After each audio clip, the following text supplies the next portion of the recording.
এটা হলো Kolkata ধর্মতলার weather, ধর্মতলার side.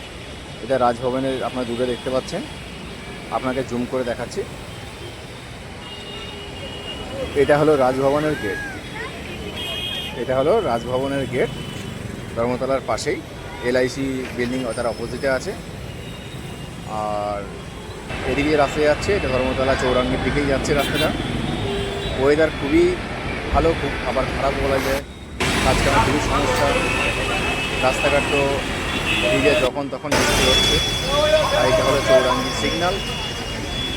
পুরো ধর্মতলা এরিয়া, পাঁচটি এরিয়ায় জল বৃষ্টিতে অবস্থা খারাপ হয়ে যায়। রাস্তাঘাটটা দেখুন, রাস্তাঘাটের অবস্থা কেমন ভিজে ভিজে আছে, যখন তখন বৃষ্টি হচ্ছে, যে কোনো মুহূর্তে থেমে যাচ্ছে। ওয়েদারটা খুবই সুন্দর। আর ধর্মতলার এই পাশে চৌরাঙ্গি সিগন্যালের পাশে এটা হলো টিপু সুলতান মসজিদ, অনেক পুরনো, বহু বছরের পুরনো।